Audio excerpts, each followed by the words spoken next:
Bonjour, bienvenue sur les bêtises de Choc-Miel. Alors aujourd'hui, je vous présente ma première recette coréenne, donc c'est le bibimbap.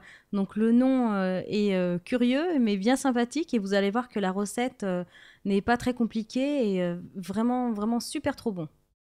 Alors pour commencer cette recette, vous allez d'abord découper le bœuf. Donc moi j'ai pris un morceau de poire, vous pouvez prendre aussi du rumsteak ou du merlan, quelque chose, une viande qui va cuire en fait, qui va être saisie rapidement mais qui va rester quand même très tendre. Donc, vous pouvez toujours demander conseil à votre boucher sinon.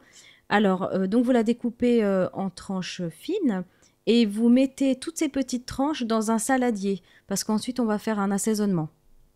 Voilà, donc tout le bœuf est dans le saladier, donc ensuite on fait l'assaisonnement. Alors vous mettez de l'huile de sésame, ensuite vous allez mettre le sucre en poudre. Alors moi j'ai mis du sucre en poudre blond. Et ensuite, vous allez ajouter la sauce soja. Donc moi, c'est de la sauce soja salée. Attention, c'est pas la version sucrée, hein. Donc de la sauce soja salée, vous mettez et vous ajoutez un tout petit peu de sel, hein, pas trop parce que la sauce soja est déjà salée. Ensuite, vous ajoutez de l'ail en semoule. Alors si vous n'en avez pas, bah, vous ciselez une petite gousse d'ail vraiment très finement et vous l'ajoutez à la préparation. Ensuite, vous mettez le gingembre en poudre. L'idéal, c'est plutôt du gingembre frais. Moi, je préfère. Bon, là, j'avais que ça sous la main. Mais bon, ça marche aussi. Donc, vous mettez le gingembre. Et quand vous avez mis toutes vos petites épices, vous mélangez bien la viande. Alors, quand c'est bien mélangé, vous allez mettre un film plastique et vous le placez au frigo pendant à peu près une demi-heure. Donc, il faut que la marinade prenne bien au niveau de la viande. Alors, pendant que la viande est au frais et qu'elle est en train de bien mariner, on va s'occuper de préparer les légumes. Donc là, j'ai épluché une carotte, j'ai retiré les deux extrémités et après, avec l'économe, bah, je continue en fait de l'éplucher et ça va donner des fines petites lanières de carottes. Alors, vous allez continuer de l'éplucher comme ça jusqu'à ce que vous arriviez en fait au niveau du cœur de la carotte, donc la partie dure. Donc ça, vous la conservez pas, vous la jetez. Donc voilà, ça fait plein de petites lanières toutes fines. Donc bah, vous la mettez de côté. Ensuite, on passe aux haricots verts. Donc vous les lavez bien, vous les passez sous l'eau froide et vous retirez les deux extrémités. Donc si la cassure du haricot vert est bien franche, bien juteuse, c'est signe qu'il est de bonne qualité, qu'il est bien frais. Alors ensuite, vous allez prendre une grande casserole, vous mettez de l'eau à bouillir, vous lavez bien les feuilles d'épinards et vous les mettez dans la casserole. Donc quand c'est arrivé à ébullition. Donc vous les laissez cuire comme ça 1 minute 30, pas plus. Et ensuite, vous les retirez et vous les plongez tout de suite dans un grand saladier d'eau froide. Si possible, même avec quelques glaçons. Il faut vraiment que ce soit bien frais. En fait, ça va stopper la cuisson des épinards et ça va garder la couleur bien verte foncée, comme ça. Alors ensuite, dans la foulée, une fois que vous avez bien retiré toutes les feuilles d'épinards, vous ajoutez les haricots mango. Donc à peu près 3 minutes, hein, vous laissez toujours le feu très fort. En fait, toujours, faut que ce soit toujours à ébullition. Donc 3 minutes et ensuite, quand c'est cuit, vous les retirez, vous les mettez de côté avec les épinards, vous les séparez, hein. Alors, quand vous avez retiré le haricot mango, vous ajoutez les haricots verts. Donc, même s'il reste deux trois petits bouts d'haricots mango, c'est pas grave, hein. Vous jetez les haricots verts dedans, vous mettez toujours à ébullition et vous laissez cuire à peu près 15 minutes. Si vous aimez que ce soit plus moelleux, les haricots verts, bah, vous prolongez un petit peu la cuisson.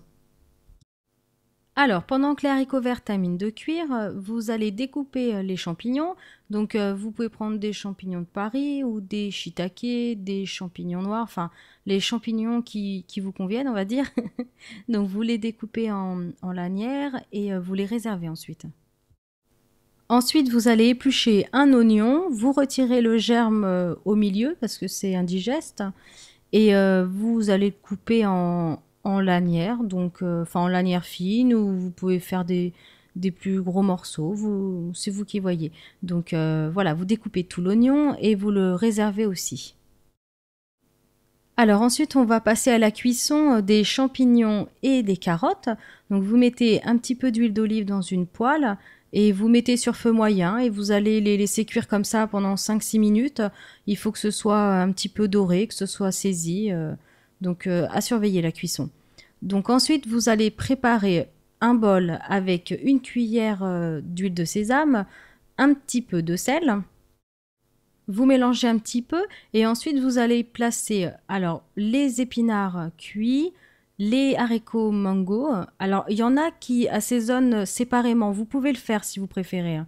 Et vous ajoutez aussi les haricots verts.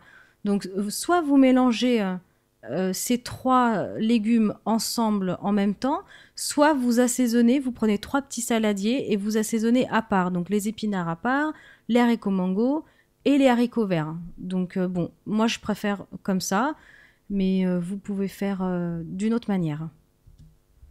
Ensuite, vous retirez du feu les carottes et les champignons et vous allez pouvoir ajouter la préparation de bœuf.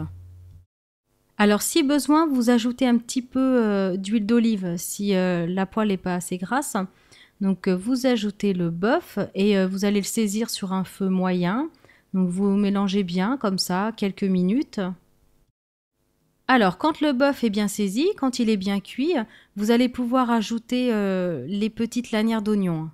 Alors toujours sur un feu moyen fort, donc vous ajoutez les oignons et vous allez prolonger la cuisson 5 minutes à peu près.